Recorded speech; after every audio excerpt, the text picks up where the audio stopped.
Praise the lord. 30 రోజుల్లో మీ నాలుకను నియంత్రించవచ్చు అనే ధ్యానాల్లో ఈరోజు ధ్యానానికి స్వాగతం. దూషణలాడు నాలుక. సామెతలు 10వ అధ్యాయం 18వ వచనం. అంతరంగమున పగ ఉంచుకొనువాడు అబద్ధికుడు, కొండెము ప్రచురం చేయువాడు బుద్ధిహీనుడు. కొండెములాడువారు దురుద్దేశంతో, అబద్ధాలతో లేక నిజాలు చెప్పి కూడా ఇతరుల గౌరవాన్ని, వ్యక్తిత్వాన్ని లేక మంచి పేరుని అప్రతిష్ట పాలు చేస్తారు. రాజకీయ ప్రచారాల్లో ప్రత్యర్థులను గురించి చెడుగా మాట్లాడుతూ వారిని మీడియా ముందు తోలనాడటం పరిపాటి. సచ్చీలంగా ప్రచారం చేపట్టే అభ్యర్థి ఉండడం అరుదు. దూషణలు మాట్లాడటం రాజకీయ నాయకులు మాత్రమే కాదు, ప్రతి ఒక్కరూ ఏదో ఒక సందర్భంలో ఇతరుల్ని ఇలా కించపరుచుంటారు. అయితే పరలోకంలో మాత్రం ఇలాంటి దూషణలకి ఎలాంటి తావు లేదని మనం ఖచ్చితంగా చెప్పగలం. 15వ కీర్తన మొదటి 3 వచనాల్లో, యెహోవా నీ గుడారములో అతిథిగా ఉండతగిన వాడెవడు? నీ పరిశుద్ధ పర్వతం మీద నివసింపతగిన వాడెవడు? యథార్థమైన ప్రవర్తన కలిగి నీతిని అనుసరించుచు హృదయపూర్వకంగా నిజం పలుకువాడే. అటివాడు నాలుకతో కొండెములాడడు, తన చెలికానికి కీడు చేయడు, తన పొరుగువాని మీద నింద మోపడు. మీరెవరినైనా ఎప్పుడైనా కించపరిచే వ్యాఖ్యలు చేసినట్లు మీకు గుర్తుందా? అలా చేయడంలో మీ ఉద్దేశం ఏంటి? ఇతరుల దృష్టిలో ఆ వ్యక్తి యొక్క వ్యక్తిత్వాన్ని కించపరచాలని మీకెందుకు అనిపించింది? ఆమె మిమ్మల్ని బాధ పెట్టినందుకు మీరు అలా మాట్లాడారా? ఆమె సాధించిన వాటి పట్ల మీరు అసూయ చెందారా? అలాగైతే ఇతరులపై అసూయతో వారిని అప్రతిష్ట పాలు చేయటం కంటే మీరు సాధించాల్సిన వాటిపై దృష్టి పెట్టడం మీరు నేర్చుకున్నారా? ఇతరులు సాధించిన వాటిని బట్టి, వారు కలిగి ఉన్న వాటిని బట్టి అసూయతోనే మీరు మాట్లాడుతున్నట్టు కనబడుతుంది. కొంతమంది తమ స్థానానికి పోటీగా ఎవరో వస్తున్నారనే అభద్రతా భావంతో వారి వ్యక్తిత్వం గురించి చెడుగా ప్రచారం చేస్తుంటారు.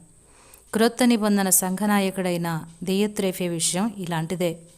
అభిషేకం పొందిన బోధకుల్లో ఒకరిని తన సంఘంలో బోధించమని యోహాను చెప్పినప్పుడు అతడు సందిగ్ధంలో పడిపోయాడు. వారు తమ వద్దకు వస్తే తన ప్రాధాన్యత తగ్గిపోతుందనే అభద్రత భావానికి లోనై వారి రాకని వ్యతిరేకించాడు. అతని ప్రవర్తనతో నిరాశకు గురైన యోహాను దాన్ని ఎలా సంభాళించాలో ఆ విషయాన్ని తన స్నేహితుడైన గాయుకు వివరించాడు. 3వ యోహాను పత్రిక 1వ అధ్యాయం 10వ వచనంలో ఈ మాటలున్నాయి. వాడు మమ్మను గూర్చి చెడ్డ మాటలు వదలుచు అది చాలనట్టుగా సహోదరులను తానే చేర్చుకొనక వారిని చేర్చుకొన్న మనసు గల వారిని కూడా ఆటంకపరచుచు సంఘములో నుండి వారిని వెలివేయుచున్నాడు. ఇలాంటి దెయోత్రేఫేలను క్రైస్తవ లౌకిక సంస్థలలో మీరు చూసుండొచ్చు. కొత్తగా వచ్చే వారిపై వారు అవాకులు చెవాకులు మాట్లాడుతుంటారు. ప్రతిభా నైపుణ్యం గల స్త్రీలను గురించి వారి అర్హతలను బట్టి కాక మరో విధమైన ఆరోపణలు చేయడానికి ప్రయత్నిస్తుంటారు. వారి ప్రతిభలోని లోపాలను వెతుకుతుంటారు. అయితే వారు అనుకున్నట్లు ఇతరుల్ని అప్రతిష్ట పాలు చేయడం వలన తమ ప్రతిష్ట పెరగదు. దూషణలాడేవారు దేవుని వాగ్దానాల్ని హత్తుకోలేదనడానికి స్పష్టమైన నిదర్శనం వారి దూషణ మాటలే. ఉదాహరణకు కీర్తనలు 75వ కీర్తన 6-7 వచనాలను బట్టి ఒకడు హెచ్చింపబడటం, ఘనపరచబడడం మనుషుని వలన కాక దేవుని వలనే కలుగుతుందని నాకు ఖచ్చితంగా తెలుసు. ఈ సత్యం ఒక టీం ప్లేయర్గా మనల్ని చేస్తుంది.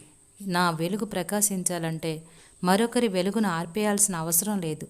అంతేగాక మన జీవితాల్లో దేవుని ఉద్దేశాలని ఎవరు అడ్డుకోలేరని దేవుడు ప్రకటించాడు.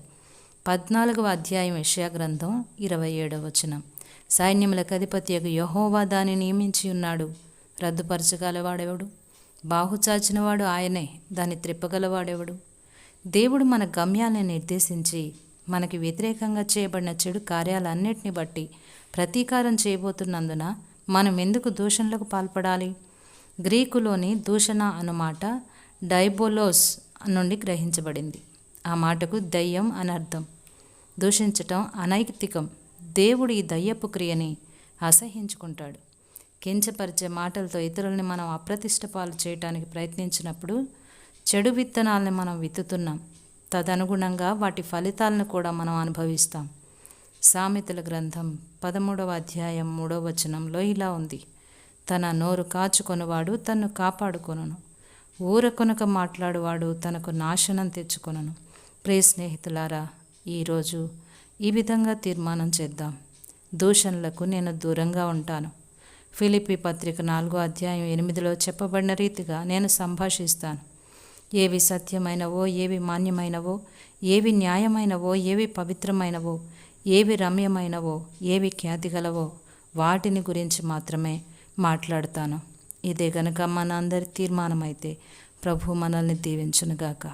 ఆమెన్.